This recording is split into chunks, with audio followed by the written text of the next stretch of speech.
한국 글로벌 피스재단 이사장이시며 통일을 실천하는 사람들 중앙 공동 상임위원장이고 원 코리아 글로벌 캠페인 공동 조직위원장을 책임 맡고 활동을 이렇게 쭉 해 나오셨습니다.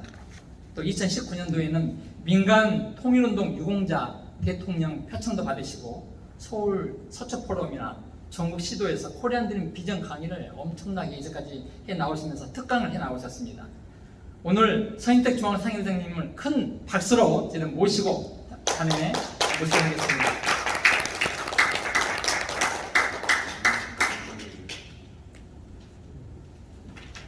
네, 여러분 안녕하세요. 반갑습니다. 이렇게 참 고명하신 우리 광주 전남권의 지도자분들을 모시고 강연을 할 수 있게 된 것을 무한한 영광으로 생각합니다. 오늘 이렇게 여러분들 진도 솔비치에 오셨는데 오시기 잘한 것 같습니까? 예. 코로나 무섭지 않으셨어요? 코로나 뭐 별로 안 무서워하시는 것 같아요. 마스크들도 안 쓰고 계시고. 예. 한 분들 다 왔다 가셨죠? 예. 아마 이 통일 문제가 더 중요한 문제라고 생각하셔서 이 자리에 오실 때 목숨 걸고 오지 않으셨나 이런 생각이 듭니다.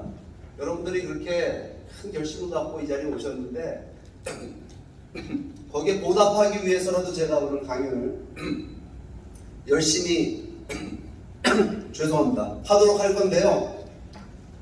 강의는 짧으면 좋죠. 짧으면 좋은데 제가 강의를 최대한 짧게 하려고 하겠지만 여러분들이 못 알아듣는 것 같으면 설명이 이루어지니까 여러분들이 알아듣는 것 같으면 중간에 박수도 쳐주시고 또 이렇게 호응을 해주시면 제가 강의를 좀 더 쉽게 할 수 있지 않겠나 이런 생각을 합니다. 오늘 제가 강연의 제목은 한반도 통일의 역사적 기회와 코리안 드림입니다. 여러분 이 강연 제목 보실 때 어떤 생각이 드십니까? 통일의 역사적 기회가 왔다. 이게 여러분 마음에 와 닿으세요? 대단하시네요. 많이들 마음에 와닿지 않는다고 얘기하십니다. 왜 그러냐면 북핵 문제도 해결이 안 되고 있는데 이걸 건너뛰고 어떻게 통일 얘기를 합니까? 핵 문제부터 해결합시다 이렇게 얘기들 합니다. 여러분 핵 문제가 해결되고 있습니까? 안 되고 있습니까? 안 되고 있죠? 네. 최근에 북한의 김정은이 초대형 ICBM을 쏘고 극초음속 미사일을 15번씩 발사했습니다. 금년 들어서. 여러분 북한이 핵을 왜 개발을 하는 걸까요? 우리가 이 문제를 한번 질문을 해봐야 됩니다. 최근에 여러분 북한에서 열병식 하면서 김정은이 아주 충격적인 말을 했습니다. 어떤 얘기를 하냐면 핵무기를 갖고 유사시에는 선제 타격을 할 수 있다 이런 이야기를 해놨습니다. 여러분 이게 지난 30년 동안 우리가 북핵 문제 해결하겠다라고 달려들어서 한국뿐만 아니라 미국 대통령이죠. 트럼프 대통령은 김정은을 3번씩이나 만나면서 북한을 설득하려고 애를 써봤는데 이렇게 해도 저렇게 해도 북핵 문제는 해결될 기미가 없다라고 하는 거예요. 우리는 여기에서 여러분 중요한 질문 한 가지 해봐야 됩니다. 모든 문제는요. 그 문제가 해결이 안 될 때는 그 문제의 본질이 뭐냐라고 하는 걸 질문해 봐야 됩니다. 핵 문제의 본질이 뭐냐라고 하는 거예요. 이 질문은 아마 해석을 하면 이런 질문이 될 겁니다. 북한은 핵을 왜 개발하느냐라는 질문이 될 거예요. 북한은 여러분 핵을 왜 개발합니까? 북한이 핵 개발하는 이유를 알려주는 지도 한 장을 제가 이 스크린에 올려놨습니다. 이건 무슨 지도냐면 1950년 6월 25일 날 북한의 김일성이 남침을 시작해갖고 3개월 동안 한반도에서 벌어졌던 일들을 표시해놓은 지도입니다. 3일 만에 수도 서울을 북한군이 점령을 했죠. 일주일 만에 어디까지 내려갔죠? 낙동강까지 내려가서 낙동강 전선이라는 게 만들어졌습니다. 여러분 당시에 낙동강 전선만 무너졌다고 한다면 한반도 전체는 누구 손아귀에 들어가는 거였습니까? 북한의 김일성에 북한이 한반도 전체의 주인이 될 수 있었다라고 하는 거예요. 그런데 여러분 다 아시다시피 이 다 이긴 전쟁이었는데 북한 입장에서는 누가 개입을 했냐면요. 미국이 개입을 했어요. 유엔군을 동원해가지고 미국이 개입해갖고 여러분 인천 상륙작전 통해서 북한군을 갖다가 압록강까지 쫓아내는 그런 일이 벌어졌습니다. 여러분 이 사건 때문에 북한이 핵을 개발할 의지를 갖기 시작을 했습니다. 북한이 한반도 전체의 주인이 될 수 있었던 그 기회를 미국이 개입하고 외세가 개입하는 바람에 한반도 전체에 유인될 수 없었다라고 하는 겁니다. 그렇기 때문에 북한의 김일성이 외세가 개입하지 못하게 하는 방법 뭐가 있느냐? 핵무기를 개발하는 방법밖에 없다. 여러분, 김일성이 핵무기를 개발하겠다는 의지를 갖기 시작한 거는요, 거슬러 올라가서 1956년이라고 알려져 있습니다. 1956년부터 지금까지 북한이 핵을 개발해 온 거예요. 여러분, 북한이 핵을 개발해 오는 과정은 쉬운 과정이었습니까? 아니면 어려운 과정이었습니까? 이게 대단히 어려운 과정이었습니다. 그러니까 풀을 뜯어먹으면서 북한 정권은 핵을 개발해 온 거예요. 뭐 때문에? 이유가 뭐라고요? 한반도 전체의 주인이 되기 위한 겁니다. 그런데 여러분, 이런 얘기를 하면 요즘 젊은 사람들은 그래요. 북한이 변했는데 변했지 않냐 이거예요. 세월이 이만큼 지났는데 북한이 변했는데 왜 김일성 때 얘기를 합니까? 여러분, 이렇게들 얘기합니다. 여러분, 북한이 변했긴 변했는데 좋은 쪽으로 변했습니까? 나쁜 쪽으로 변했습니까? 북한의 현재 모습이잖아요. 그죠? 1950년대에 6.25 남침을 일으켰을 때의 북한, 2022년에 오늘의 북한, 여러분 좋은 쪽으로 변했어요? 나쁜 쪽으로 변했어요? 이렇게 여러분 3대 세습 독재 체제로 변했어요. 김일성, 김정일, 여러분 김씨 가문을 신격화하고 우상화하는 신정국가로 변했다 이 말이에요. 이러다 보니까요, 북한이 핵무기를 가져야 되는 이유가 한 가지 더 추가가 됐습니다. 바로 이 체제를 유지하고 지키기 위해서 북한이 핵무기가 필요하게 됐다라고 하는 겁니다. 그럼 여러분, 북한이라는 나라가 자기들 스스로 생각할 때 핵무기를 포기하는 거는 뭐냐? 한반도 전체의 주인이 되겠다는 그 꿈도 포기하는 거고 북한 체제도 포기해야 되는 일이 된다는 말입니다. 이런 북한한테, 게다가 여러분 가진 게 핵무기밖에 없는 나라입니다. 북한이라는 나라 뭐가 있어요? 이런 나라한테 핵무기 포기하라면 북한은 포기를 할까요? 안 할까요? 안 하죠. 돈을 갖다 주면 북한이 핵을 포기할까요? 돈을 갖다 줘도 안 하죠. 그러면 제재와 압박하고 북한을 무력으로 협박하면 북한이 핵을 포기할까요? 안 한다라고 하는 겁니다. 이게 지난 30년 동안 여러분 우리가 북핵 문제 해결하겠다라고 하는 그 모든 노력의 성적표가 나온 겁니다. 이게 안 된다라고 하는 거예요. 그러면 여러분 우리는 어떻게 할까요? 자, 핵무기를 갖고 있는 북한하고 평화롭게 사이좋게 잘 사는 방법을 한번 찾아볼까요? 이거 가능한 얘기 같습니까? 불가능한 얘기겠습니까? 이건 불가능한 얘기입니다. 요즘 여러분 우크라이나하고 러시아가 전쟁 붙었죠? 러시아는 핵무기를 갖고 있는 나라고 우크라이나는 핵무기가 없는 나라입니다. 이 둘이 싸우니까 여러분 나토를 비롯해서 미국이 군사적인 개입을 하고 있습니까? 못하고 있습니까? 그죠? 무기는 내줄지 모르지만 핵무기를 가진 나라와의 전쟁에 국제사회 어느 누구도 여러분 달려들지 않고 있는 그런 모습을 오늘 보게 됩니다. 여러분, 북핵 핵무기는요, 북한 핵무기는 협상용이 아닙니다. 북한 핵무기는요, 한반도 전체의 주인이 되겠다고 해서 여러분 북한이 개발하고 있는 거예요. 그 의도는 뭐냐면 한국과 미국과의 동맹관계를 깨는 전략적 목표가 있고 궁극적인 목표는 한반도 전체의 주인이 되겠다라고 하는 겁니다. 우리가 이 본질을 분명히 이해를 해야 된다라고 하는 거예요. 그러면 북핵 문제는 반드시 해결을 해야 되죠. 그죠? 그렇잖아요. 그죠? 그럼 어떤 방법이 있을까요? 남는 방법. 돈을 갖다 줘도 안 되고 대화로도 안 되고 또 뭐로도 안 돼요? 제재와 압박으로도 안 된다면 여러분 제3의 방법을 찾아야 됩니다. 지금까지 썼던 방법과 안 된다 이 말이에요. 그러면 여러분 남는 방법은 뭐가 있을까요? 북핵 문제를 궁극적으로 해결할 수 있는 방법, 유일한 해법은요, 통일밖에 없습니다. 그런데 이 통일은 또 무슨, 여기서 여러분 갑자기 통일이 여기서 왜 나오냐 여러분 말씀하실지 모르겠습니다. 북핵 문제 갑자기 얘기하다가. 여러분 북한이요, 핵무기 개발을 하다가 여러분 지금 어떤 상황에 놓여있죠? 여러분 국제사회로부터 완전히 고립되는 상황이 지금 놓여져 있습니다. 그렇죠? 북한이 자기 체제를 유지하기 위해서 핵무기를 개발했는데 오히려 북한이 핵무기 때문에 공격에 빠져 있습니다. 누가 나서서 지금 북한에 대한 제재와 압박을 하고 있죠? 유엔이 나서서 하고 있어요. 유엔 안보리가 대북제재 결의안이라고 하는 것을 통과시켜갖고 북한에 대한 제재를 하는데 여러분 이 제재는 여러분 이거는 실효성이 있는 제재입니까? 아닙니까? 이건 여러분 솜방망이 제재가 아니다라고 하는 거 어떤 제재라고 있냐면요. 이게 지금 전 세계가 힘을 합쳐 제재를 하기 시작했는데 누가 동참을 했냐면 중국이 여기에 동참을 하기 시작했습니다. 중국이 언제부터 동참을 했냐면 트럼프 대통령이 중국을 강하게 압박하면서 그때부터 중국이 대북제재에 동참을 했어요. 중국이 대북제재에 동참한다는 의미는 뭐냐면요. 여러분 북한은 중국하고 무역해서 먹고 사는 나라입니다. 무역 의존도가 90%에서 95% 중국하고 수출하고 수입을 하는 나라예요.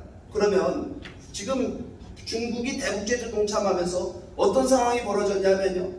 북한하고 중국과의 무역 액수가 10분의 1로 줄어들었어요. 10분의 1로 줄어들었어요. 근데 거기에 더 충격적인 일이 벌어졌습니다. 어떤 일이 벌어졌냐면 코로나가 닥쳤어요. 그러니까 북한이 중국과 인적, 물적인 모든 교류를 중단하는, 그러니까 이 국경을 폐쇄해갖고 인적, 물적인 모든 교류를 중단시켜버렸습니다. 북한 정권 스스로가. 개미새끼 한 마리도 왕래하지 못하도록. 여러분 이런 뉴스를 아마 다 보셨을 겁니다. 그렇죠? 그러니까 어떤 상황이 됐냐면요. 지난 이 코로나 닥치자마자 북한하고 중국하고 무역 액수가 얼마나 줄었냐면요. 북한이 중국에 수출한 수출 액수가 221만 달러로 줄어들었습니다. 221만 달러. 한 달 동안 수출한 액수. 여러분 221만 달러면 한국 돈으로 얼마 됩니까? 30억? 30억 안 되죠, 이거. 한 25억 될 거예요. 그죠? 한 1,200원 정도 되니까. 그죠? 그럼 25억이 큰 돈이에요, 작은 돈이에요? 작은 돈. 2,500만, 우리 대한민국 인구의 절반을 갖고 있는 북한이란 나라가 25억 원어치 수출해서 먹고 살 수 있습니까? 없습니까? 안 돼. 근데 거기다가 여러분 수출 수입 액수가 10배 차이 납니다. 이거 보십시오. 수입 액수는 2,180만 달러를 수입했어요. 그러니까 버는 것보다 쓰는 게 10배 많은 나라입니다. 이 작은 금액 가지고. 여러분 이거는 지금 북한 경제가 추정컨대 완전히 붕괴됐다라고 하는 사실 우리가 생각할 수 있지 않을까요? 없을까요? 그렇게 계산이 가능하겠죠? 맞죠? 그럼 여러분 북한 경제가 무너지고 북한 경제가 붕괴되면 북한 체제가 붕괴될까요? 그거는 아닌 것 같아요. 그죠? 왜? 북한 경제가 어려운 게 어제 오늘 얘기가 아니지 않습니까? 계속해서 어렵습니다. 근데 이렇게 어려운 적은 이제까지 한 번도 없었다는 사실도 알아야 됩니다. 그런데 여러분 이제까지 북한 체제가 유지될 수 있었던 거는요. 북한 주민들이 북한 정권을 신뢰하고 계속해서 북한 정권에 대해서 충성을 다했기 때문에 충성을 해왔기 때문에 북한 정권이 유지가 가능했었다라는 사실이에요. 근데 북한 내부도 그렇다면 우리가 돌아볼 필요가 있습니다. 북한이 여러분 경제가 어렵다 보니까 북한 정부가 북한 주민들에 대한 배급을 중단했습니다. 배급 중단된 지 20년 넘어요. 그러다 보니까 북한 주민들이 어디에 가서 먹고 살고 있냐면 장마당에 나가고 장사해서 먹고 살고 있다라고 합니다. 장마당. 블랙마켓이죠 이게. 이게 근데 지금 북한에 500개가 넘는 장마당이 생겨 있고 북한 경제의 지금 80%가 장마당 경제라는 겁니다. 그러니까 이건 시장 경제입니다. 시장 경제. 시장 경제는 여러분 불가피하게 어떤 거를 만들어내냐 모두가 다 똑같이 사는 게 시장 경제가 아니죠. 시장 경제는 불가피하게 부자와 가난한 사람들이 생긴다는 사실입니다. 돈 번 사람들이 생겨나기 시작해서 북한 안에. 이 돈 번 사람들을 북한 말로 뭐라고 얘기하냐면 여러분 다 돈주라고 들어보죠. 돈주. 우리로 말하는 게 뭐죠? 돈주가 우리 쩐줄 알아요? 돈주. 그죠? 자본가가 생겨난 겁니다. 이 자본가들이 북한 안에서 여러분 돈이 많다 보니까 어디 사냐면요. 이 대동강변에 있는 이 고급 주상복합 이 아파트에 지금 북한의 권력자들과 북한의 신흥부자 돈주들이 이 주상복합 아파트에 살고 있는. 광주에 이렇게 멋진 아파트 있나요? 그래서 이런 멋진 아파트에 살고 있는 거예요. 그럼 여러분 한번 생각해 보세요. 이 사람들은 여러분 북한의 상위 1%일 겁니다. 그죠? 북한 사람들이 다 사는 거 아니잖아요. 근데 여러분 생각해 이거 배 아플까요? 배 안 아플까요? 북한 주민들이 이거 남들 잘 사는 거예요. 배 아플까요? 안 아플까요? 사주리 땅 사면 배가 아프다 그러잖아요. 우리나라 사람도 그런 말 하잖아요. 우리가 내가 배고픈 건 참아도 배 아픈 건 못 참는다고 그러잖아요. 북한 주민들도 지금 배 아픈 사람들이 생겨났을까요? 안 생겨났을까요? 여러분 지금 북한 사회가 엄청나게 빠르게 변하고 있다는 사실을 알아야 됩니다. 거기다가 여러분 북한 사회의 북한 주민들의 의식을 변화시키는 건 뭐냐면 북한 안에 빠르게 전파되고 있는 한류입니다. 한류. 한국 드라마, 영화, 한국 가요가 한국 음악이 북한 내에 광범위하게 퍼지고 있어요. 이런 것들은요, 북한 정권 입장에서 본다고 한다면 굉장히 위협적인 겁니다. 여러분, 북한이 이제까지 북한 정권이 유지가 가능했던 거는 정보 통제를 할 수 있었기 때문에 그랬어요. 정보 통제를 해갖고 북한 주민들의 의식과 사상을 북한 정부가 통제하고 감시할 수 있었기 때문에 북한 정권이 이제까지 생존한 거예요. 그런데 여러분, 북한 안에 한류가 들어가고 있는 건 북한의 외부 정보가 들어가고 있다는 얘기죠. 외부 정보가 들어가고 있다는 얘기는 북한 주민들이 외부 세계에 대해서 눈을 뜨게 됐고, 외부 세계에 대해서 눈을 뜬다는 얘기는 뭐냐면, 이거는 북한 정권에서 이야기하고 선전하고 선동하는 내용들이 거짓이라는 사실을 북한 주민들이 알아가고 있다는 하는 사실입니다. 또 북한은 변하고 있는 겁니다. 변하지 않는 것이 아니라. 그러면 북한 주민들의 삶의 모습이 지금 변하고 있단 말이에요. 이 패션 스타일만 봐도 여러분 변했다는 사실을, 이게 여러분 평양시내에 활보하고 있는 여자들이 우리 한국 기자들에서 찍은 사진인데, 지난 2018년도에 남북정상회담 할 때. 이거 보세요. 여기 이 여성들이 여러분 광주 시내 금남로에 걸어다니는 여성들하고 달라요? 이 패션은 누굴 따라서 이거를 입는 걸까요, 이거? 한국 드라마 보니까 송혜교가 이렇게 입고 있다 이 말이에요. 그러니까 따라오고 있는 겁니다, 지금.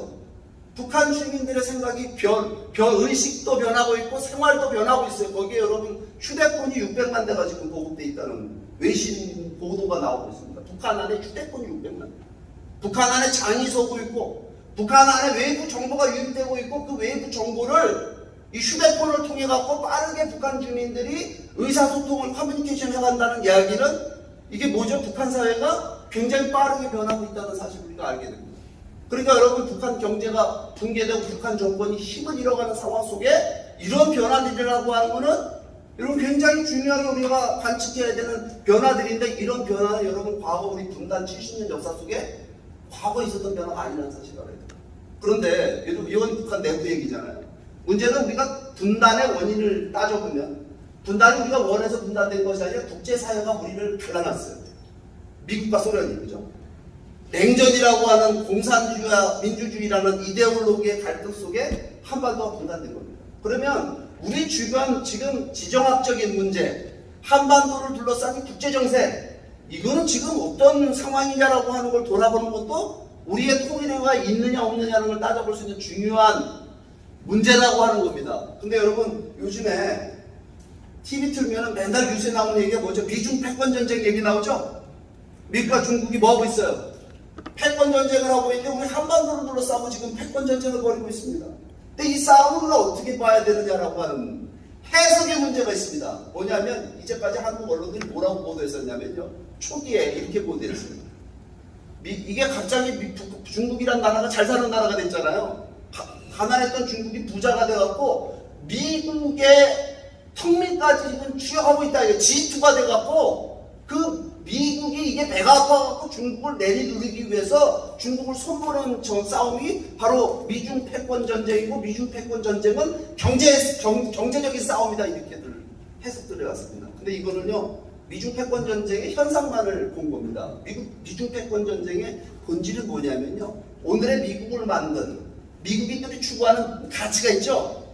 그 다음에 오늘의 중국 사회를 만든 중국인들이 추구하는 가치가 있는데, 이 서로 다른 가치가 충돌을 벌이는 겁니다. 서로 다른 이념이 충돌을 벌이고 있는 것이 바로 미중 패권 전쟁의 본질입니다. 그러면 도대체 미국하고 중국은 가치 면에서 어떤 차이가 있느냐? 여러분, 요즘에 미국이 중국에 대해서 아주 맹공을 하는 게 있습니다. 어떤 부분이 있냐면, 중국에 종교의 자유가 없다라고 하는 거예요. 중국이 종교의 자유를 탄압하는 나라다라고 하는 거예요. 그러니까 이걸 여러분, 신자유구라는 곳에 이슬람 사람들이 한 700만 명 삽니다. 이 이슬람 사람들을 강제 개종을 해갖고 중화 문명 안에 편입시키기 위해서 강제 개종 작업을 하고 있는데, 여러분 종교를 바꾸라는 걸 쉽게 말을 듣습니까? 안 듣습니까? 안 들으니까 뭐라냐면, 이 이슬람교인들에 대한 그러니까 이 강제 개종 작업이라고 하는 건 아주 반인권적인 고문이라든가 이런 걸 통해서 하는, 그거에도 안 들으니까 어떻게 하냐면요, 이슬람 여성들에 대한 강제 낙태, 강제 불임 수술을 해가면서 이슬람인들을 개종시키는 작업을 하고 있는 거예요. 거기에 여러분 지금 여기 교회 다니시는 분들 보이십니까? 십자가 이게 걸린 교회 이거 폭파시키는 장면. 여러분 이거 중국이란 나라가 종교의 자유를 탄압한다라고 하는 것이 국제사회에 굉장히 지탄을 받고 있는데 여러분 종교의 자유를 탄압한다고 해더라도 한국 사람들 제가 늘 강의 다니면서 전라도를 오나 경상도를 가나 우리 한국 사람들 보게 되면요 별로 여기에 대해서 분노하는 눈빛이 안 보여요. 그걸 심각하게 안 받아들여요. 왠지 아세요? 종교의 자유의 의미를 잘 몰라서 그래요. 여러분 오늘 윤석열 대통령이 취임식에서 자유를 35번 얘기했습니다. 자유가 뭐죠? 여러분 이 종교의 자유는 수많은 자유 중에 하나입니까? 종교의 자유는요 윤석열 대통령이 얘기한 그 자유 있잖아요. 자유, 그 소중한 자유, 목숨과도 바꿀 수 없는 자유, 그 자유의 근본적 자유가 종교의 자유입니다. 왜 이렇게 표현을 하냐면 여러분 보세요. 자유가 뭐죠? 내 마음대로 하는 게 자유입니까? 그러면 사람을 때려 죽여도 자유예요? 그럼 범죄잖아요. 그러면 자유는 뭘 갖고 자유라고 하냐면요 자유는 곧 양심의 자유를 자유라고 얘기하는 겁니다. 양심의 자유. 그러니까 내 양심에 있는 생각을 말하고 표현할 수 있는 자유를 우리는 언론의 자유, 표현의 자유라고 얘기합니다. 그렇죠? 그 다음에 내 양심대로 행동할 수 있고 내 양심대로 내 양심이 원하는 세상을 만들 수 있는 자유, 그 세계를 구현하고자 하는 자유, 그게 바로 정치적 자유입니다. 집회결사의 자유. 그렇죠? 그냥 양심의 자유를 부정하게 되면 그 어떤 자유도 존재하지 않습니다. 그러니까 종교의 자유는 어디에 해당되냐면요 양심의 자유에 해당되는 거예요. 그러니까 여러분 중국이란 나라가 종교의 자유를 부정하니까 중국에 언론의 자유가 있습니까 없습니까? 중국에 언론의 자유 있어요 없어요? 이렇게 대답 안 하시면 강의 길어집니다. 있어요 없어요? 없어요. 없죠. 그러면 중국에는 정치적 자유가 있습니까 없습니까? 없어요. 여러분 이게 왜 이런 현상이 벌어지냐면요 중국은 양심의 자유를 부정하기 때문입니다. 종교의 자유를 부정하기 때문에. 그러니까 여러분 종교의 자유를 완전히 부정한 체제를 우리는 뭐라고 부르죠? 정치학적으로 뭐라고 부릅니까? 종교의 자유를 부정하는 국가, 사회. 그걸 뭐라고 부르죠? 사회주의 국가. 네?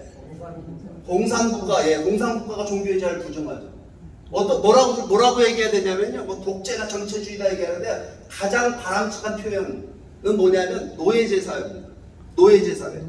인간의 양심을 억압하고 인간의 양심의 자유를 박탈하는 사회. 그 사회는 여러분 노예제 사회입니다. 그 사회에 사는 사람은 노예예요. 그러니까 여러분 종교의 자유를 완전히 박탈한 체제가 있습니다. 어느 나라죠? 종교의 자유를 완전히 박탈한 나라. 북한이죠? 그러니까 여러분 북한을 우리는 뭐라고 불러야 되는 거예요?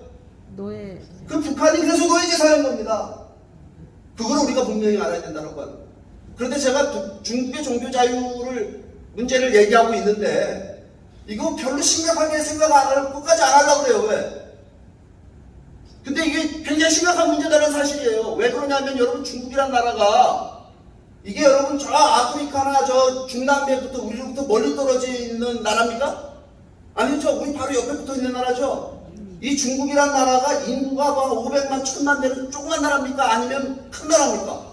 인구가 14억이 넘는 어마어마한 군사력과 경제력과 인구를 갖고 있는 바로 우리 이웃국가고 여러분 우리한테 가장 큰 영향력을 갖고 있는 이 나라가 종교의 자유를 부정하는 무신론 전체주의 국가다. 이거 여러분 우리에게 위협이 될까요 안 될까요? 문제가 될까 안 될까요? 여러분 우리가 문제의 본질을 정확히 봐야 된다고 하는 겁니다. 이런 체제로 중국이 계속 간다? 이건 여러분 우리뿐만 아니라 전 세계 위협이 됩니다. 그 위협이 되는 얘기를 제가 말씀을 드려보려고 합니다. 중국이 여러분 경제력의 힘을 갖게 되니까 최근에 여러분 그 패권을 지역에서의 패권을 장악하기 위한 그 중국의 가치를 세계에 확대하기 위한 노력을 하고 있는데 그것 때문에 충돌이 벌어지고 있습니다. 어디서 충돌이 벌어지고 있냐면 바로 이 남중국해라는 곳에서 그 충돌이 벌어지고 있죠. 남중국해 이슈라는 건 뭐 잘 아시겠지만 바로 이런 겁니다. 여기 빨간 줄 보이시죠? 이게 중국이 자국의 영해라고 주장하는 선입니다. 구단선이라고 얘기하는 선이. 이 안에 지금 어디가 들어가 있냐면 대만은 좀 통째로 들어가 있고 이게 필리핀과 베트남의 거의 해안선을 스치고 지나갑니다. 이게 자기 바다라고 주장하는 거죠. 근데 이게 자기 바다라고 주장하는 근거는 뭐냐면 여기 자국령의 중국령이라고 주장하는 섬들이 드문드문 있는 겁니다, 이게. 근데 이 섬들은요, 사람이 사는 섬이 아닙니다. 무인도라 그러죠? 근데 그냥 무인도가 아니라 암초예요, 암초. 암초 같은 섬에다가 콘크리트 때려붓고 여기다가 활주로 닦고 여기다가 항구만 놓고 여기서부터 우리 바다하고 여기서부터 200캐리가 우리 바다니까 여기 고기 잡으려면 우리 허락받아야 되고 여기 지나가려면 우리한테 통행세 내고 지나가야 된다고 주장을 지금 하고 있는 겁니다. 여러분, 이 중국의 이런 횡포에 이 베트남이나 필리핀이나 이 주변에 있는 조그만 도서 국가들, 이런 국가들이 여러분 대항할 수 있을까요, 없을까요? 대항할 수 없죠, 그죠? 그래도 여러분 남중 국해 문제 우리하고 별로 관계없다라고 한국 정치권이나 한국 사람들 생각을, 이게 우리하고 먼 바다라고 생각. 이게 여러분 우리나라에서 먼 바다입니까, 이게 지금?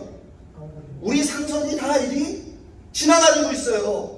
그런데 여러분, 아까 제가 중국이 자국령이라고 주장하는 그 섬들 있죠? 그 근거가 뭔지 아십니까? 중국 사람들이 뭐라고 이게 왜 우리 섬이다 주장하는지 아세요? 뭘 근거로? 중국의 역사적 중국의 고서에 그렇게 기록이 되어 있기 때문에 그 자기 섬이라고 주장한다는 거예요. 여러분, 중국이 역사를 가지고 이렇게 장난을 치는데, 여러분 동북공정이라고 들어보셨죠? 동북공정의 내용이 뭐죠? 고구려가 어느 나라 역사라고 주장하는 거예요? 중국 역사라고 주장하죠? 최근에 여러분, 그러니까 중국 역사라고 주장을 하는데 여기에 요즘에는 뭐냐면 조선이 어느 나라 역사는 조선, 중국의 지방정부였다라고 주장합니다, 시진핑이. 그렇죠? 지난번에 여러분 올림픽 보셨죠? 올림픽, 동계올림픽 때 한국이 누구 옷이라고 주장하죠? 중국에서? 김치가 너는 어디 음식이라고 주장을 하고 있어요, 지금? 중국 음식이라고 주장하고 있죠? 여러분, 이 이야기는 뭐냐면 이 지역에서의 지역 패권을, 지역에서의 영향력을 누가 주겠다고 지금 주장하는 건데, 이 역사를 과거를 위해서 지금 역사를 주장하는 겁니까? 아니면 미래에 자기들이 갖고자 하는 욕망을 중심 삼은 역사를 얘기하는 겁니까? 미래죠, 그죠? 그러니까 이건 우리하고도 굉장히 관계가 있다라고 하는 거예요. 그러니까 이런 문제도 우리가 잘 봐야 된다라고 하는 거예요. 여기에 여러분, 중국이 또 이 경제 문제 한번 짚어보죠. 이건 지금 안보적인 문제고, 경제 문제는 여러분, 중국이 요즘에 경제가 진짜 우길승천하듯이 발전하고 있잖아요. 발전하고 있는데, 중국 경제를 발전시키는 지금 중국 경제력의 힘은 첨단 산업이 되어버렸습니다. 첨단 산업. 그 첨단 산업은 우리하고 경쟁하는 첨단 산업을 얘기하는 겁니다. 우리 삼성이나 LG하고, 그렇죠? 그러면 그 중국의 첨단 산업, 소위 4차 산업혁명 기술 몇 가지 분야는 세계에서 최고 앞서가고 있습니다. 근데 그 중국의 그 첨단 그 첨단 기술은 중국 사람들이 스스로 개발한 겁니까? 아니면 남의 나라에서 훔쳐오고 스파이한 겁니까? 훔쳐오고 스파이한 거예요. 봤어요, 여러분들? 중국 사람 없다고 막 말씀하시는 거 아니에요, 지금? 여러분 보세요, 이게 중국에 이런 기술이 없었어요. 다른 나라 훔쳐온 겁니다. 그러면 이렇게 얘기하더라도 한국 사람들은 다 양반이라 어떻게 생각하냐면, 우리도 옛날에 그랬다. 우리도 옛날에 여러분 미국이나 일본 가고 어깨너머로 배운 기술 갖고 와가지고 우리나라 산업 발전시켰잖아요. 맞죠? 근데 우리는 괜찮고 왜 중국은 안 되냐? 여러분, 이게 다른 차이점이 있어요. 왜 전 세계가 중국의 기술 스파이에 대해서 지금 왜 그게 난리 치냐면요, 여러분, 중국의 그 소위 그 첨단 산업을 이끄는 그 대기업들 있잖아요. 중국의 대기업들. 이 대기업들은 민영기업입니까? 아니면 이게 국영기업입니까? 국영기업이라는 데 문제가 있다고 하는 겁니다. 이 국영기업들은 국가 보조금을 받죠. 국가 보조금을 받고 각종 세제 혜택을 받는 이런 국영기업들이 남의 나라에서 훔쳐온 기술 갖다가 여러분 제품을 생산하게 해서 그 제품을 세계 시장에 들고 나오게 되면 여러분, 중국 물건은 경쟁력을 가질까요, 안 가질까요? 값을 훨씬 더 싸게 제품을 개발할 수 있잖아요. 맞죠?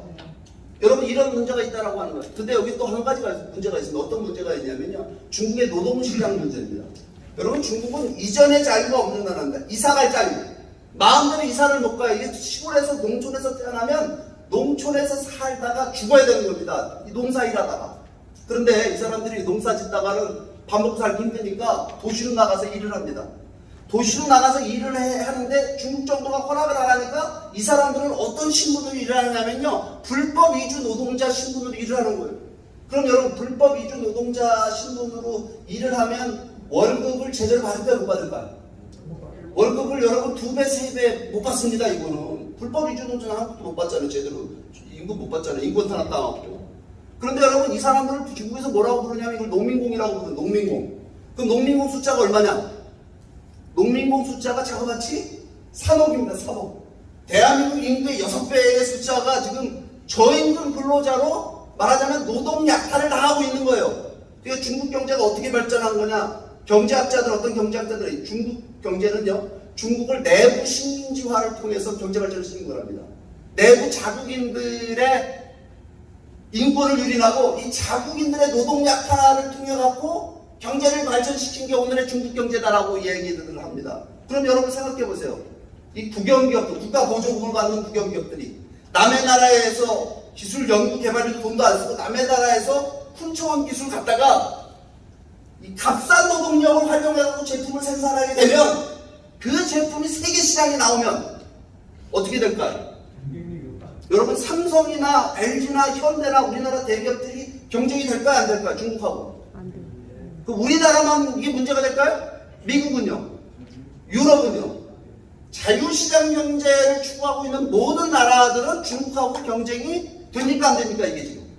안 되는 겁니다. 그러니까 이거는요, 중국이란 나라가 인구가 적으면 뭐 언젠가 변해같이 기다릴 수 있는데 여러분 14억 인구를 갖고 있는 여러분 중국이 세계의 뭐라고 얘기합니까? 세계의 제조업 이 공장이라고 얘기하잖아요. 세계의 공장. 이런 중국이 지금 이런 경제 시스템을 갖고 있다라고 하는 것이 지금 큰 문제가 된다라고 하는 거예요. 그럼에도 불구하고 여러분 세계가 어떻게 생각하냐면 중국이라는 나라가 잘 살게 되면 돈 많이 벌어서 잘 사는 나라가 되면 중국이 변하지 않겠냐 이거예요. 중국이 좀 더 자유롭고 개방된 나라가 되지 않겠냐. 중국의 민주주의가 실현되지 않겠느냐. 이렇게 생각을 했다라고 하는 겁니다. 그래서 지금 기다려주자 이렇게 본 겁니다. 그런데 여러분 중국은요 오히려 좀 반대로 갑니다. 여러분 중국의 그 첨단 기술 있잖아요. 이 첨단 기술 소위 안면 인식 기술이니 무슨 AI니 빅데이터니 이런 기술 갖고 중국 정부가 뭘 하냐면 중국인들을 갖다가 감시하고 통제하는 데 이 기술 활용합니다. 더욱더 강력한 전체주의 체제를 만들기 위해서 이 기술을 활용한다 이 말이에요. 그럼 여러분 중국은 이 첨단 기술 가지고 중국인들만 감시하고 통제하는 데 이 기술을 쓸까요? 아니면 전 세계를 상대로 해서 중국의 영향력을 확대하고 중국의 힘을 기르는 데 쓸까요? 어떻게 할까요? 중국 자국내는 쓴다고 생각하십니까? 이거 전 세계에 이걸 활용하다가 여러분이 이게 걸리고 있는 겁니다. 그러니까 여러분 이 문제에 대해서 지금 더 이상 좌시하지 않겠다라고 세계가 지금 들고 나오고 있다는 사실을 오늘 우리들이 알아야 됩니다. 그런데 최근에 여러분 중국 문제를 보게 되면 중국의 태도가 완전히 변했다는 사실을 알 수 있는 사건이 하나 터졌습니다. 그게 뭐냐면 지난 여러분 몇 년 동안 홍콩이 민주화 시위를 했죠. 홍콩 주민들이. 그러니까 홍콩 정부가 뭘 통과시켰냐면 홍콩 국가보안법이라는 것을 통과를 시켰어요. 근데 이것도 여러분 한국 사람들은 별로 중요한 사건으로도 생각을 안 해요. 이게 여러분 얼마나 중요한 사건이냐면요. 중국의 태도가 완전히 공격적으로 변했다는 사실을 보여주는 겁니다. 무슨 얘기냐면 여러분 보세요. 홍콩이 원래 중국 땅이었으니까 중국이 되찾아가고 중국 법을 갖다가 적용한 건데 그게 무슨 상관이야 이렇게 생각하실지 모르는데 여러분 홍콩을 1997년도에 영국이 홍콩에 반환했습니다. 그거 왜 반환했을까요? 왜 반환했을까? 이거 여러분 아시다시피 아편전쟁 때 1850년대에 일어났던 아편전쟁 있죠? 아편전쟁 때 영국한테 청나라가 져가지고 이 청나라가 영국한테 이 땅을 내놓은 겁니다. 근데 영국 사람들이 이거 조차라는 형식으로다가 계약서를 쓰고 이 땅을 받아온 거예요. 그렇죠? 그러니까 계약 기간이 끝났으니까 이게 청나라하고 맞은 조약 때문에 이걸 돌려줬다. 이렇게 생각을 하는 분들이 많습니다. 그 맞는 말이에요. 틀린 말은 전혀 틀린 말은 아닙니다. 근데 여러분 과연 당시에 영국과 미국이 그 청나라 지구상에서 사라진 나라죠. 청나라. 그 청나라하고 맺은 조약 때문에 이걸 돌려줬을까요? 이 얘기는 무슨 얘기냐면 여러분 이런 얘기예요. 우리 독도가 여기 땅이죠. 독도가 왜 한국 땅입니까? 세종시록 지리지 50페이지 셋째 줄에 써있으니까 우리 땅입니까? 독도가 왜 우리 땅입니까? 독도를 대한민국이 실효적으로 지배하고 있는 우리의 영토기 때문에 우리 땅인 거예요. 그러면 만주는요? 만주는 역사책에 우리 땅입니까? 아닙니까? 과거에. 우리 땅이잖아요. 고조선의 땅이고 고구려의 땅이고 바해의 땅이고 우리 땅입니다. 얼마 전까지만 해도. 근데 우리는 왜 만주 우리 땅이라고 주장 못하죠? 그건 중국이 실효적인 지배를 하고 있습니다. 여러분 홍콩을 영국과 미국 서방 세계가 중국에 돌려준 거는 이 조약 때문이 아닙니다. 이거 왜 돌려줬냐면요, 홍콩을 중국에 돌려주게 되면 중국이 홍콩처럼 빠르게 경제 성장을 해갖고 홍콩처럼 자유롭고 개방된 나라가 될 거라고 믿고 이 홍콩을 돌려준 겁니다. 여러분, 홍콩하고 중국하고의 경제 사이즈가 1997년도 돌려줄 때 어디가 더 컸죠? 중국이 컸습니까? 홍콩이 컸습니까? 홍콩이 중국 전체보다 훨씬 더 컸어요. 그럼 여러분, 그 홍콩에 있는 경제적 자본, 그거는 여러분 중국의 왕서방들이 만든 겁니까? 누가 만든 거예요, 그게? 국제사회. 그거는 여러분 미국, 영국, 미국, 서방 세계가 만든 어마어마한 이거 기업들, 뭐 그죠? 이 자본들을 다 어디 돌려준 거예요? 지금 이게 중국에 돌려준 거예요. 이것까지. 그건 뭐예요?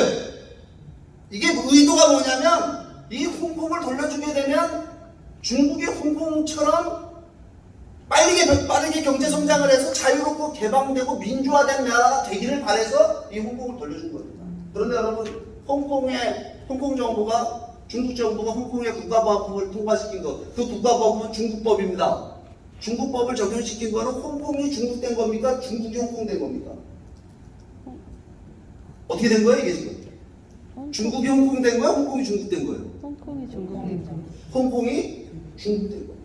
이거는요, 국제사회와 맺은 약속을 중국이 헌신짝처럼 버릴 수 있다라고 하는 선례를 남긴 굉장히 중요한 사건이라는 사실입니다. 이런 형태라고 한다면 중국은요, 앞으로 대만에 대한 주장도 모든 방법을 써서 해나갈 거라는 사실입니다. 그러다 보니까 여러분, 이 중국 문제에 대해서 더 이상 미국이 좌시하지 않겠다. 누가 들어서서 이랬냐면 이 트럼프라는 사람이 대통령이 되면서 미중 패권 전쟁이라는 이야기를 우리가 듣기 시작을 했습니다. 근데 여러분, 이 트럼프가 이상한 사람이잖아요. 그죠? 보면 우리 눈에 아주 이상해 보이잖아요. 이 친구가 나와서 이런 일을 벌이니까 한국 언론이 뭐라고 보도했냐면 저게 맨하탄에서 부동산 개발업을 하던 사람이다. 이 장사꾼을 대통령으로 뽑아놨더니 국제 무대를 갖다가 장사꾼의 무대로 만들고 있다. 이런 식으로 더 비난했습니다. 근데 여러분, 이건 트럼프의 개인적인 성향하고 별로 관계가 없습니다. 미국의 대중국 정책의 완전한 변화를 의미합니다. 그 내용을 여러분 정확하게 알 수 있는 내용이 어디에 있냐면요, 트럼프 때 부통령을 지냈던 마이크 펜스 부통령이 2018년 10월 4일날 허드슨 연구소라는 연구소에서 연설했던 내용을 보면 알 수가 있습니다. 굉장히 긴 연설인데요, 요약하면 이런 내용입니다. 우리 미국은 이제까지 중국을 친구로 생각하고 도와줬다는 거예요. 어떻게 도와줬냐면 중국이 경제 성장을 할 수 있도록 기술 지원을 해주고 경제적인 서포트를 해줘서 중국이 경제 발전을 할 수 있도록 도와줬다. 이거 오늘의 중국을 만들어줬다. 이걸 좀 구체적으로 설명하면 이런 얘기예요. 미국 시장을 오픈해갖고 중국 물건을 미국 시장에 마음대로 팔아먹을 수 있도록 해줘. 세계 시장에 중국 물건을 마음대로 팔아먹을 수 있도록 중국을 WTO에 가입할 수 있도록 만들어준 나라가, 도움을 준 나라가 미국이고, 미국이 다 도와줘서 지금 오늘의 중국이 있다는 겁니다. 여러분, 미국 가보면 세계에서 가장 많은 유학생이 온 나라가 어느 나라입니까? 중국입니다. 중국 유학생이 한 50만 명 와 있어요. 그럼 그 중국 유학생들은 미국 대학에 가게 되면 미국 학생들을 가르치는 똑같은 교수 밑에서 공부하죠. 똑같은 교수 밑에서 공부하고 똑같은 연구실, 실험실 가가지고서 연구하고 실습하는 데 다 참가합니다. 미국의 첨단 과학 기술을 중국 유학생들이 공짜로 배워가는 겁니다. 그럼 여러분들 중국 유학생들이 졸업하면 어디로 가죠? 이 50만의 중국 유학생들이 졸업받으면 중국으로다가 돌아가는 거죠. 뭘 갖고 돌아가는 거죠? 미국의 그 기술과 과학 기술을 가지고 중국으로 돌아가는 거예요. 그걸 미국 정부가 몰라서 이렇게 했냐 이 말이에요. 그게 아니라 그렇게 빨리 배워갖고 중국이 빠르게 경제 성장이 돼서 중국이라는 나라가 더 자유롭고 개방된 나라가 될 거라고 생각하고 중국을 지원해줬다라고 하는 겁니다. 그런데 중국이 미국의 도움을 받고 성장해갖고 드디어 우리 뒤통수를 치기 시작했다라고 하는 겁니다. 예, 그러면서 죄목을 하나하나 적시합니다. 이 펜스 부통령 연설을 보게 되면. 그러니까 이제부터 미국은 중국을 친구로 삼을 거냐? 친구도 아니고 전략적 동반자도 아니고 이거 뭐냐? 중국은 우리 적이라는 걸 주죠. 중국을 적으로 주장합니다. 그러면 미국의 대외 정책, 미국의 대중국 정책은 앞으로 어떻게 바뀌느냐? 중국의 체제를 전환시키는 걸 목표로 삼는다라고 하는 겁니다. 중국이 이렇게 전체주의 체제로 가고 공산주의 사회주의 체제로서 계속 남아있는 한 이 중국이란 나라는 미국과 공존이 불가능하고 전 세계 자유세계와 진영 공존이 불가능하다라는 선언합니다. 이 연설에서 가장 제 눈길을, 제 귀를 충격적으로 저를 충격에 빠뜨렸던 부분은 어떤 거냐면 이 얘기예요. 14억, 펜스가 이렇게 얘기하더라고요. 14억 중국인들의 미래는 중국이 아니라 자유롭고 개방된 대만이 중국인들의 미래가 돼야 된다고 얘기합니다. 여러분, 대만의 과거 국호가 뭐죠? 우리가 뭐라고 불렀죠? 자유중국이라고 불렀죠? 장기에서 자유중국을 갖다가 이 나라 이름도 못 쓰게 만들고 유엔 안보리 이 상위사국이었잖아요. 그걸 쫓아낸 나라가 어느 나라예요? 미국이 쫓아냅니다. 중국하고 국교 정상하면서 닉슨 때, 그죠? 근데 지금 이게 지금 뭔 얘기를 하고 있냐면 14억 중국인들의 미래는 자유롭고 개방된 대만이 중국인들의 미래가 돼요. 그렇기 때문에 여러분 지금 이 대만을 미국이 보호하기 위해서 결사적입니다. 대만이 중국인들의 미래가 된다.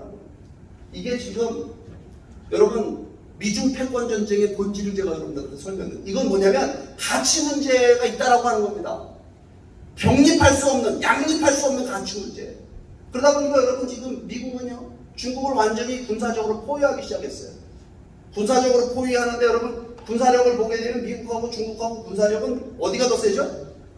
미국하고 중국하고 군사력. 미국이 더 셉니다.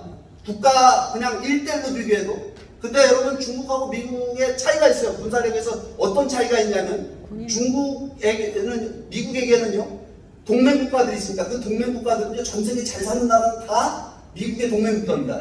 EU, 나토, 그죠? 유럽에 있는 모든 국가들. 그 다음에 호주, 뭐 뉴질랜드, 캐나다, 일본, 한국 이런 나라는 다 어느 나라 편이죠? 다 미국 편입니다. 그러면 여러분 중국에는 동맹국가가 있습니까 없습니까?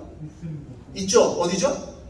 북한, 뭐 중국, 러시아, 시리아, 이란 뭐 이런 깡패 국가들이 뭐 대놓고 동맹이라고는 안 합니다. 이 사람들도. 그죠? 이런 나라들이 중국 편이. 그러니까 여러분 이거는 군사적으로 보면은 어디가 이길 것 같아요? 이거 보면은 여러분 게임이 안 되는 상황. 근데 거기다 경제적으로 보게 되면 처음에 여러분 트럼프가 되자마자 뭐부터 공격을 해요? 관세 폭탄을 때리기 시작했어요. 중국 물건 5천억 달러치에는 25%씩 관세 때리겠다. 관세 조치는 뭐냐면 중국 물건의 경쟁력은 가격 경쟁력인데 관세를 때림으로 인해서 중국 물건의 가격 경쟁력을 없애겠다라고 근원적으로 그 경쟁력을 없애겠다라고 하는 겁니다. 그 다음에 2019년도에 미국의 재무부가 중국을 환율 조작국으로 지정합니다. 중국 정부가 위안화 환율에 개입을 해갖고 환율에서 경쟁력을 갖도록 만들고 중국 물건의 가격 경쟁력을 갖게 하는 그거를 갖다가 차단하겠다라고 하는 일대 전쟁이 붙었어요. 여러분 과연 미국과 중국의 이 싸움은 어디가 이길까요, 여러분? 이게 한번 우리가 생각해 볼 문제입니다. 트럼프가 끝나고 바이든이 되니까 바이든은 어떻게 하고 있죠? 바이든은 중국에 대한 제재와 압박을 줄이고 있습니까? 늘리고 있습니까? 늘리고 있죠. 뭐라고 얘기하냐면 바이든이 이래요.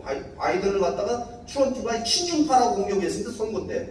근데 뭐라고 그러냐면 대통령 된 다음에 하는 얘기가 저 트럼프는 멍청하게 미국 혼자 중국을 손봤다 이거예요.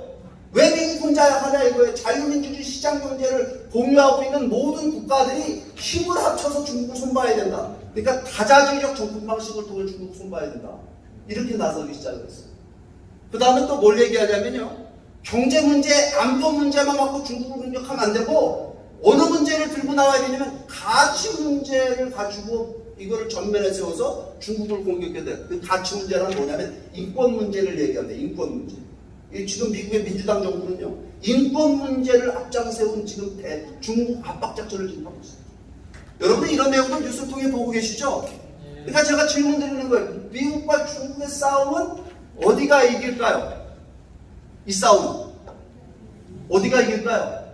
제가 밑밥을 다 깔아놨는데 어디가 더 힘이 센지도 말씀드렸고 미국이 근데 여러분들이 이게 주저주저 하시는 거 보면 여러분들이 지혜롭다는 겁니다. 힘만 믿고 힘으로 비교해보면 미국이 월등히 앞서죠. 그럼 미국이 이긴다고 얘기할 수 있는데 여러분 꼭 힘이 세다고 무조건 이깁니까? 그건 아니다라고 하는 거예요.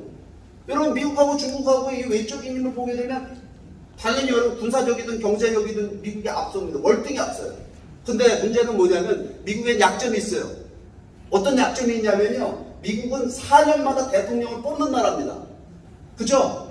국회의원 선거하고 대통령 뽑고 그 얘기 뭐예요? 미국이란 나라는 분열돼 있다를 분열돼 있다. 우리하고 똑같이 분열돼 있는 겁니다. 지금 여러분들 여기 계신 분들이 광주 전남 분들인데 오늘 좀 윤석열 대통령 취임식인데 속 쓰린 분들 앉아 계신 거 아니에요? 맞아요. 농담입니다, 여러분. 그죠? 뭐냐면 이 분열돼 있잖아요. 이게 민주주의 국가라고 하는 것이.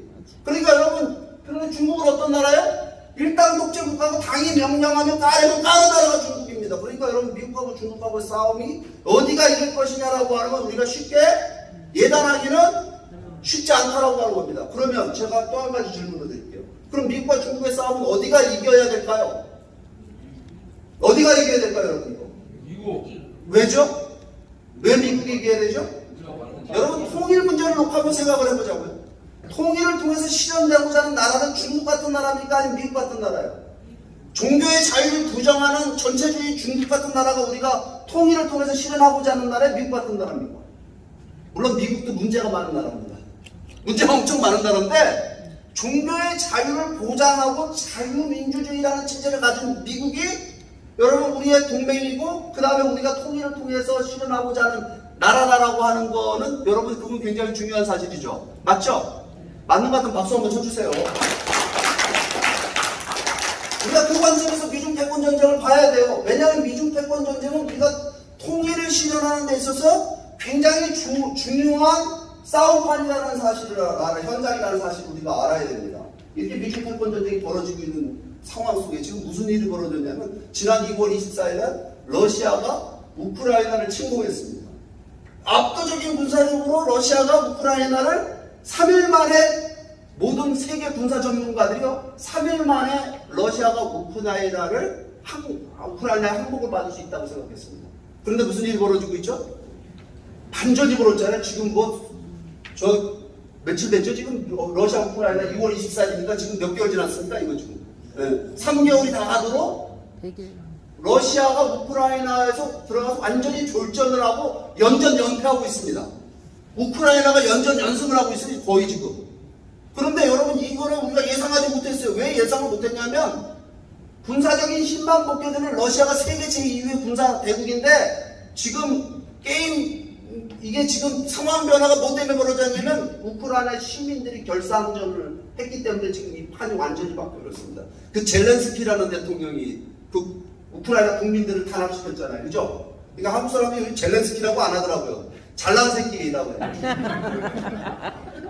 잘난 새끼 죄송합니다. 욕을 해서 이 젤렌스키에 의해 갖고 지금 우크라이나가 총력 결산전을 벌이고 있는데 여러분 이 러시아 우크라이나 전쟁은 우리하고 관계가 없는 전쟁일까요? 우리의 운명에 굉장히 영향력이 있는 이 전쟁일까요? 어떤 걸까요, 여러분? 우리한테 엄청난 영향력을 주면서 여러분 이 러시아는요 이 러시아 때문에 6.25 전쟁이 일어난 거 아니에요. 그렇잖아요. 김일성이 뒤받은 게 소련 아닙니까 당시에. 근데 여러분 이 러시아는 어디에 동맹국가냐면 중국과 북한의 동맹국가고 우리는 그거를 북중러라고 얘기합니다. 그리고 여러분 이게요 지난 연초에 김정은이가 지금까지 여러분 미사일 발사 실험 15번 했어요. 그죠?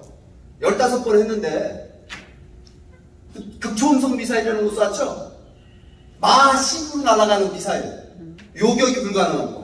여러분 이 극초음속 미사일 기술을 갖고 있는 나라는 전 세계 두 나라밖에 없습니다. 중국하고 러시아. 미국도 개발 못했어요. 이거 여러분 김정은이가 개발한 거라고 믿으십니까? 북한에서 개발한 북한 기술로 마 10 이상의 극초음속 미사일을 개발했다고 생각하세요? 이 미사일은 여러분 북한이 개발한 게 아닙니다. 그럼 누구 걸까요 이게 지금?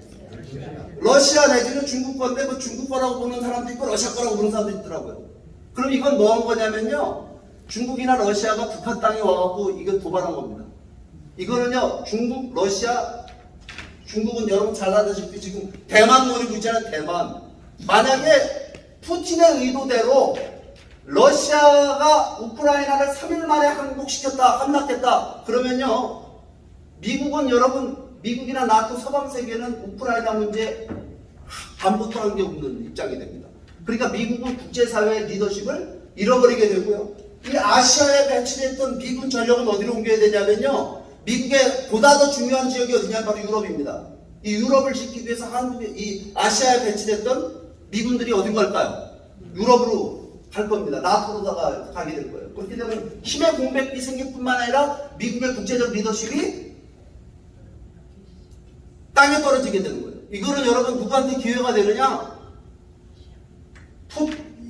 누구죠? 시진핑에게 기회가 되는 거죠. 그러니까 이거는 무슨, 그러면 김정은이는 이거 발사실험 왜 하고 있을까, 이거? 제가 아까 말씀드렸죠? 그 북한 핵무기는요, 협상용이 아닙니다. 착각한대요. 이거는요, 전략적인 무기예요. 뭐냐면, 한반도 전체에 주인이 되겠다라고 하는 공격무기입니다. 그러니까 여러분, 이런 상황이 벌어지고 있었던 거예요. 그런데 여러분, 하나님이 모아서 우리나라 만세예요, 지금. 이게 뭐냐면, 우크라이나라고 하는 이 덫에 누가 갇힌 셈이 되버렸냐면, 러시아라는 곰이 우크라이나라는 덫에 지금 발목이 잡힌 상황이 되어버렸습니다. 지금 러시아는요, 저 우크라이나 전쟁 절대 승리하지 못합니다. 이 러시아는 지금 북한 수준의 경제적 제재와 압박을 당하고 있습니다. 알고 계시죠? 지금 러시아 경제는 완전히 폭망하게 생겼습니다. 이거 천연가스, 오일 이런 거 믿고 댐빈 건데, 그거 없이도 세계가 얼마든지 먹고 살 수 있고, 얼마든지 에너지 자원을 확보할 수 있다라고 하는 지금 이제 그런 방향으로 하고 있습니다. 그렇기 때문에 여러분, 러시아가 지금 무너지고 있는 이 상황은 뭐를 의미하죠? 북중러에서 러시아라고, 이 삼각형대에서 러시아가 무너지고 있는 거예요. 그죠? 이거는 여러분, 한반도에 엄청난 변화를 불러올 수 있는 소위 그 지정학적인 하나의 쓰나미가 일어날 수 있는 상황으로 가고 있는 거 아닐까요? 맞는 것 같습니까? 그러니까 여러분, 이게 굉장히 중요한 시기에 홍길이 있다는 사실을 명심해야 된다고 하는 겁니다. 전례가 없는 상황이 지금 펼쳐지고 있습니다. 그러면 여기서 우리가 한 가지 봐야 될 게 있어요. 뭐냐면 미국의 한반도 정책입니다. 미국의 한반도 정책. 우리의 운명은요, 우리 스스로 결정한 게 별로 없어요. 이 근대사를 보게 되면 미국의 한반도 정책에 의해서 우리의 운명이 결정됐다고 해도 과언이 아닙니다. 1905년에 미국이 일본에 대한, 아시아에 대한 일본의 우월적인 지위를 인정해주는 조약을 일본하고 계약을 맺습니다. 그걸 우리는 가스라테프트 밀약이라고 알고 있죠. 그죠? 그것 때문에 우리가 일본의 식민지 됩니다. 일본의 식민지 되게 된 게 미국이 일본의 한국 식민 지배를 용인해주는 그 밀약 때문에 된 겁니다. 근데 또 그 일본으로부터 우리 해방시켜준 나라가 어느 나라죠? 미국이 여러분 나가사키 히로시마에다가 원자폭탄 터뜨려갖고 우리를 해방시켜줬습니다. 1945년에 8.15 해방은 미국에 의한 해방입니다. 근데 그 미국이 또 멍청한 짓을 해요. 얄타 회담이라는 데 가고 소련군의 참전을 요구합니다. 그죠? 소련군이 참전해갖고 결국은 한반도가 미소 분할점령 되게 돼서 우리나라가 해방과 더불어 분단국가가 되게 됩니다. 그리고 또 미국이 여러분 대한민국의 건국을, 또 대한민국 정부 수립을 도와요. 미국이. 그쵸? 그런데 여러분 미군이 다 철수하고 미국에 있었던 에치슨 국무장관이라는 사람이 또 뭘 발표하냐면 에치슨 라인이라는 걸 발표를 하잖아요. 한국은 미국의 방위선 밖에 있다. 그 바람에 무슨 일이 벌어지죠? 그것 때문에 김일성이가 야 이제 미국은 한반도 문제에 개입하지 않겠구나. 방위선 밖에 있다고 그러니까. 그래서 일어난 전쟁이 6.25 전쟁입니다. 근데 그 6.25 전쟁이 일어나니까 또 미국이 우리를 구출해 주겠다고 또 미군 동원하고 유언군 동원하고 들어와갖고 38,000명씩 우리나라에 와가지고 목숨을 잃어가면서 이 나라를 또 구해줍니다. 인천 상륙작전이라는 거 해갖고 압록강까지 북한군을 쫓아냅니다. 미국이 들어와서. 근데 문제는 뭐냐면요, 기왕지사 일어났던 이 전쟁, 6.25 전쟁을 완전한 승리를 통해서 통일로 마무리해서 얼마나 좋았겠어요. 그죠? 워싱턴에 있던 미국의 정치인들은요 그런 생각을 안 합니다. 왜 그런 생각을 안 하냐면요, 스탈린하고 모택동이 두려웠던 겁니다. 소련과 중국이 한반도 전쟁에 개입할까봐 여기 와있던 우리 메가더 장군한테 훈령을 워싱턴에서 보냅니다. 어떤 훈령이 내려오냐면 미군은 북위 38도선에서부터 150km 북쪽 그 이상으로는 작전을 펼치지 말아요. 여러분 이런 명령을 하달받고 나니까 미군들이 여러분 북쪽으로 다 올라가는 일을 했습니까? 안 했습니까? 1.45때 이후로. 안 합니다. 여러분 1.45때 이후로 우리가 한 전쟁을 뭐라고 얘기하죠? 우리 6.25 전쟁을? 고지전이라고 하는 게 고지전. 백마고지 전투 뭐 이런 거.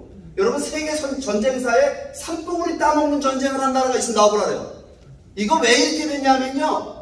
미국의 정치 지도자들이 한반도에서 일어나는 6.25 전쟁을 완전한 승리를 통한 통일로 마무리하겠다는 정책이 그들 머릿속에 없었기 때문에 여러분 여기 와갖고 미군들만 희생당하게 우리 국민들 300만 명이 6.25 때 희생당하고 1천만 이상 가족이 나오고 지금까지도 북한 독보 2,500만이 김일성, 김정일, 김정은 3대세에서 독재 체제 속에서 노예와 같은 삶을 살게 만든 거예요.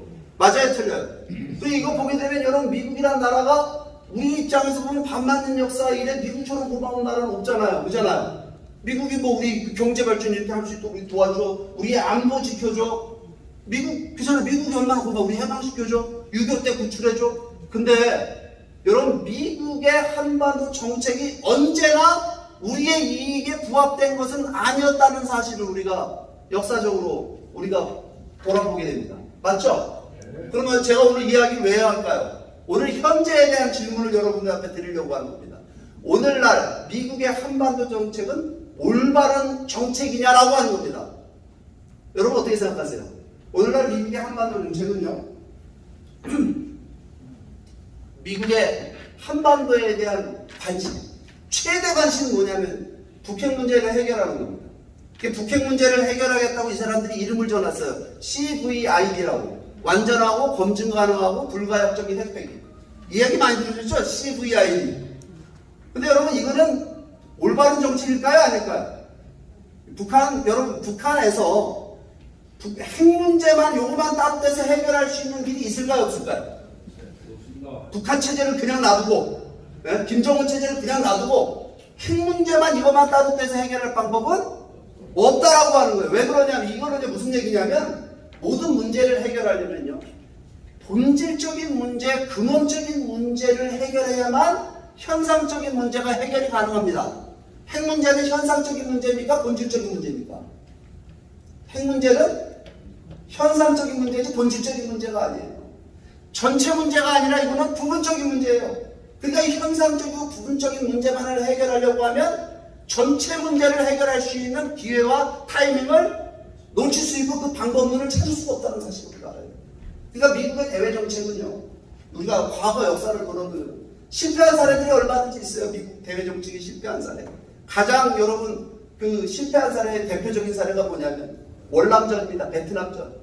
1965년부터 75년도까지 있었던 이 베트남 전쟁. 어디가 이겼죠? 그렇죠. 북베트남이 이겼잖아요. 미국은 월남전에서 패망했습니다. 근데 이 월남전이 일어났을 때 세계 이 언론에서 뭐라고 이걸 보도했냐면 이 전쟁을 미국과 북베트남의 전쟁을 뭐라고 보도했냐면 대포와 죽창의 싸움이라고 보도했습니다. 미사일과 죽창의 싸움이다. 대포와 죽창의 싸움이다. 근데 어디가 이겼어요? 대포가 이겼어요? 죽창이 이겼어요? 죽창이 이겼어요. 이게 무슨 얘기냐면요. 왜 졌냐면요. 미국이 베트남 가서 진 이유는요. 군사적인 힘만 믿고 군사적인 방법을 통해서 이 문제를 해결하려고 하는 협소한 목표를 갖고 접근했기 때문에 진 겁니다. 베트남 문제는 어떻게 궁극적인 입장에서 어떻게 해결을 볼 것이냐라고 하는 최종적인 목표와 비전에 대한 명확성이 없이 군사적인 힘만 갖고 접근했다가 피본 전쟁이 베트남 전쟁입니다. 그러면 여러분 이 미국의 대외 정책이 다 성공한 게 아니라는 사실을 알 수 있죠? 그러면 성공한 사례는 뭐가 있을까요?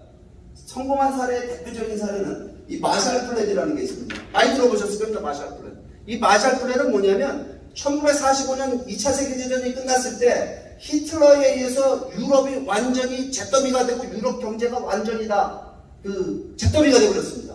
그 유럽 경제를 갖다가 부흥시키기 위해서 미국이 원조 계획을 세워서 이 유럽 국가들을 원조하게 되는데 당시에 마샬 국무장관이라는 분이 원조 계획을 세웠다고 해서 마샬 플랜입니다. 그 마샬 플랜 내용을 보게 되면요. 어떤 내용이냐면요. 얼마를 미국이 당시에 유럽 국가들한테 원조해 주냐면 137억 달러라는 돈을 원조해 줍니다. 이 137억 달러는 얼마나 큰 돈일까요? 1,500억. 얼마요? 1,500억? 137억 달러라는 돈은요. 계산 나중에 해보시고요. 요즘 돈 말고 1947년도에 137억 달러 얘기하는 겁니다. 이 돈이 얼마나 큰 가치를 가졌느냐는 걸 갖다가 비교할 수 있는 거는 여러분들이 쉽게 생각할 수 있는 건 1965년도 우리 박정희 대통령이 일본으로부터 대일 청구권 자금 받아왔죠? 얼마 받아왔죠? 3억 달러 받아왔습니다. 유상으로 3억 달러, 무상으로 3억 달러, 유상으로 5억 달러. 맞죠? 그 3억 달러 갖고 우리가 뭐 했죠? 박정희 대통령이 경부고속도로. 경부고속도로 닦고 포항제철 만들고 뭐 여러 가지 많이 했어요. 무슨 뭐 저깁니까 저 어디 소양강 댐도 만들고 어마어마한 돈입니다. 요즘 경부고속도로 닦으려면 돈 얼마 들까요? 토지 보상해 준다고 하면 어마어마할 거예요, 그죠?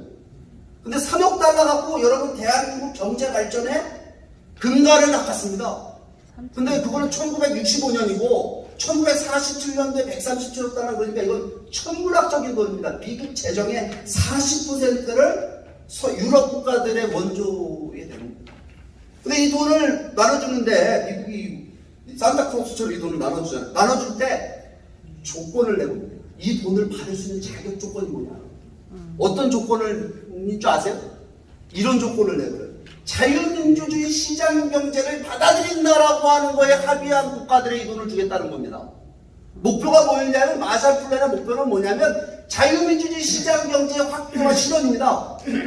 여기에 합의하는 나라들에 대해서 137억 달러는 나라는 돈을 갖다 나눠주는 거예요. 이 돈을 받아갖고 이 국가들이요 다 경제적 부흥의 경제성장에 성공거든요.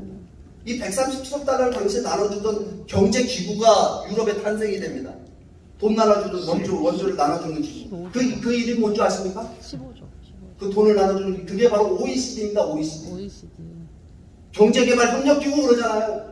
이 OECD는 우리는 어떻게 한국 사람들 알고 있냐면 선진국 클럽이다 그렇게 알고 있죠. 우리가 김영삼 대통령 때 OECD가 알고 있잖아요. 근데 그 선진국 클럽이 어떻게 만들어지겠냐면 미국의 마샬 플랜의 원조를 받아가지고 자유민주주의 시장경제라고 하는 탁월한 정치경제 시스템을 도입해갖고 이 국가들이 다 선진국화가 된 겁니다. 그 OECD는 원래 선진국 클럽이 아니라 미국 원조를 받아갖고 선진국이 다 됐기 때문에 이제 선진국 클럽이 돼버린 겁니다. 여러분 그렇게 보니까 유럽 입장에서 보게 되면 마샬 플랜은 굉장히 고마운 거죠? 네. 그렇잖아요. 미국 때문에 유럽이 경제 발전한 거잖아요. 근데 여러분 이 마샬 플랜의 가장 큰 이득을 본 나라가 어느 나라인 줄 아십니까? 미국이 가장 큰 이득을 봐요. 미국이 도대체 어떤 큰 이득을 보냐면 이 유럽 국가들이 이 서유럽 국가들이죠. 그러니까 자유민주주의 시장경제 받아요. 이 서유럽 국가들이 경제 성장에 성공을 하니까 미국의 교역의 파트너가 됩니다. 교역과 통상의 파트너가 돼갖고 여러분 이 통상을 통해갖고 교역 통상을 통해서 미국이 137억 달러 그 이상의 이익을 봅니다. 무역해가지고 장기적인 이득이죠. 이 이득은. 근데 더 큰 이득이 있습니다. 어떤 이득이 있냐면 이 137억 달러를 모조리 US 달러가 나눠줍니다. 그 바람에 어떤 효과가 탄생이 되냐면 미국 US 달러가 세계 기축통화가 된 거예요. 왜 모두 대통령 후보가 우리나라 돈이 기축통화 된다는 얘기를 막 하시더라고요. 말도 안 되는 얘기입니다. 그 얘기는. 바보. 여러분 미국이라는 나라가 어떻게 이 US 달러가 세계 기축통화가 되게 됐느냐? 바로 이 137억 달러, 이 당시 이 마샬 플랜 때문에 이게 된 거예요. 이 US 달러가 미국의 파운드화를 제치고 국제 금융 통화에 여러분 이 기축 통화가 되는 발판을 만든 게 바로 이 마샬 플랜이에요. 그럼 여러분 생각해 보세요. 이게 무슨 의미냐? 기축 통화라는 게 무슨 의미냐? 여러분 기축 통화라는 건요. 통화 발행권을 갖는 거예요. 무슨 얘기냐면 돈 찍는 기계가 생기는 걸 의미하는 겁니다. 그러니까 여러분 미국이란 나라는 돈 찍는 능력이 있는 나라죠. 지난번에 2008년에 미국에 금융위기 왔을 때 서브프라임 뭐 있었잖아요. 금융위기 왔을 때 미국이 그 금융위기를 어떻게 극복했죠? 돈 찍어서 극복했습니다. 그걸 양쪽 완화 정책에다 이름 붙여가지고 미국 조폐공사가 돈을 찍어갖고 근데 여러분 그 미국만 가능한 겁니다. 그거는 우리나라는 하면 돼요 안 돼요? 안 돼. 우리나라는 하면 큰일 납니다. 그러니까 여러분 이게 미국이라는 나라가 경제적으로 초강대국이 되게 되는 계기를 만들어준 게 미국이 여러분 남의 나라 뺏은 게 아니라 남의 나라 원조를 한 거 갖고 있게 돼요. 이게. 근데 여러분 미국은 더 큰 이득을 보는 게 또 한 가지가 있어요. 뭐냐면요. 이 서유럽 국가들이 모조리 다 미국의 동맹국가가 됩니다. 미국의 안보 공동체가 돼요. 그 안보 공동체를 뭐라고 얘기하죠? 나토, 네이토, 북대서양조약기구. 그 북대서양조약국은 뭐냐면 미국의 안보를 지켜주는 미국의 안보의 방파제가 된 겁니다. 이게 지금. 그러니까 미국이 어떻게 저렇게 번영할 수 있느냐. 미국은 평화롭게 전쟁 없이 자국에 대한 본토에 대한 공격을 받지 않는 상태에서 오늘 미국이 번영할 수 있게끔 그 주초를 놓은 미국의 가장 대표적인 성공 대외 정책이 뭐냐? 바로 미국의 마샬 플랜입니다. 아시겠습니까? 네. 그러면 이거는 명확한 비전, 포괄적 전략하고 접근했기 때문에 성공한 겁니다. 또 하나의 사례를 든다면요. 메가더 장군의 일본 재건 프로젝트입니다. 여러분, 미국 참 이상한 나라예요. 왜 이상한 나라냐면, 여러분, 이 태평양 전쟁 때 미국은 승전국이 되고, 일본은요, 패전국이 되고, 미국한테 100개 항복을 하잖아요. 그죠? 무조건 항복을 선언하잖아요. 그러면 미국 입장에서 저 일본을 식민지화하거나, 일본한테 야, 전쟁 배상금을 내놔라. 태평양 전쟁 니들 우리 진주만 기습하고 돈 내놔라. 이래야 되는데, 미국은 정반대로 갑니다. 어떻게 하냐면요, 이 전범국가 일본의 경제 지원을 돕습니다. 경제 발전하라고. 그게 뭐냐면 메가더 장군의 일본 재건 프로젝트예요. 그 메가더 장군의 일본 재건 프로젝트에 일본에 내건 조건이 있습니다. 어떤 조건인 줄 아세요?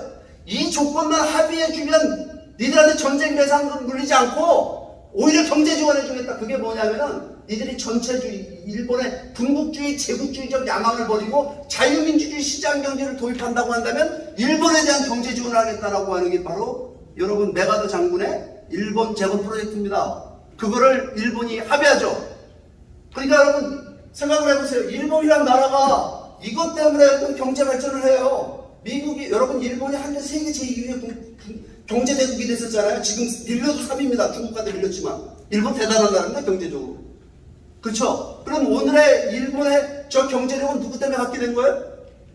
미국 때문에 갖게 된 겁니다. 그러니까 여러분 일본 사람들이 좀 이상하지 않아요? 원자폭탄을 2번이나 맞은 나라가 어떻게 저렇게 친미적일 수 있습니까? 그게 그냥 무조건 일본 놈들을 간사하니까 그런다. 이렇게 생각하십니까? 아니죠? 왜 일본 사람들이 이 미국을 좋아하냐면요. 바로 이 미국, 오늘의 일본을 있게끔 한 나라가 바로 미국이기 때문에 그렇습니다. 그러면 여기에 또 일본 재건 프로젝트에 가장 큰 이득을 본 나라는 어느 나라일까요? 미국이 가장 큰 이득을 봐요. 일본보다 더 큰 이득을 봐. 어떤 이득을 보냐면요. 이 경제적인 이득. 일본과의 그 교역과 통상을 통한 경제적 이득이 있는데 그 이득도 대단한 이득인데 더 큰 이득이 있습니다. 안보상의 이득을 봐요. 이 일본이 미국과 한때 그죠? 태평양 전쟁을 했던 전쟁을 했던 그죠? 원수 국가인데 이 나라가요. 이 메가더의 일본 재건 프로젝트를 통해서 미국의 동맹 국가가 됩니다. 안보의 파트너가 돼요. 그러니까 여러분 미군 기지, 이 아시아 태평양의 이 중요한 미군 기지는 다 어디 와 있죠? 일본에 와 있잖아요. 오키나와에 그죠? 사세보에 와 있잖아요. 그죠? 그러니까 이 일본이라는 과거의 적이 미국의 최고의 아시아의 우방국가가 됐다는 그래서 뭐냐면 이 아시아 태평양 지역에서 미국의 안보를 지키는 안보의 방파제가 됐다라고 하는 겁니다. 그럼으로 인해서 어떤 상황이 벌어지게 되느냐면요. 이 마샬 플랜 때문에 대서양이 미국 바다가 되고 이 메가더 장군의 일본 재건 프로젝트 때문에 태평양이 미국 바다가 된 겁니다. 제가 좀 제 표현이 과한가요 지금? 대서양, 태평양, 5대양이 다 미국 바다가 됐어요. 그렇게 얘기하니까 아니 미국 놈들이 왜 저렇게 욕심이 많아? 여러분 이렇게 생각하지 마세요. 뭐냐면요. 여기 저 목포항에서 우리 상선이 우리 영해를 지나서 봉해로 나가면 그 배의 안전한 항해를 누가 지켜주죠? 우리 해군이 따라가요? 해경이 따라가요? 그럴 필요가 없죠. 우리 배의 안전한 항해 누가 지켜주고 있어요? 미국 군함이 지켜주고 있는 겁니다.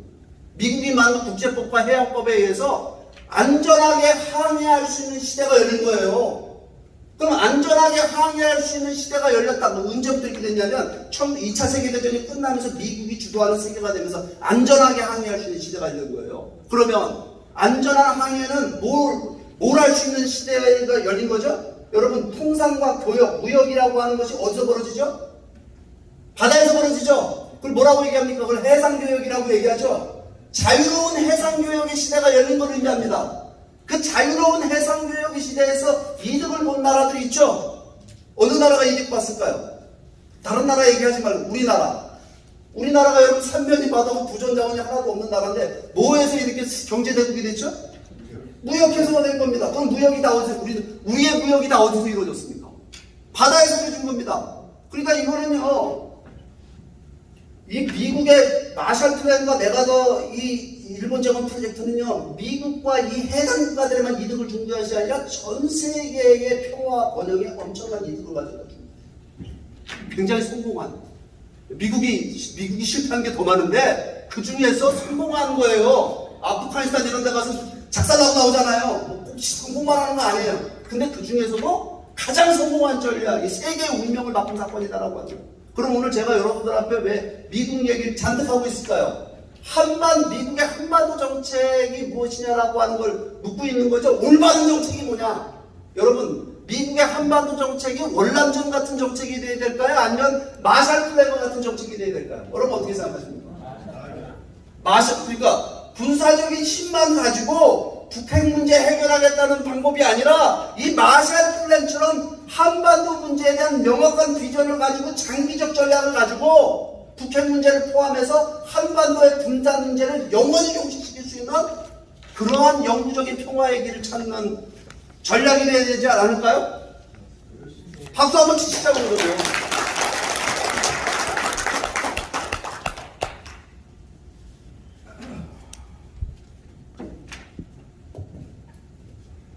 시간 보니까 너무 늦었는데요. 잠깐 쉬었다 그러면 하도록 하겠습니다. 반까지 좀 마셔주시기 바랍니다. 할 얘기 너무 많습니다. 감사합니다.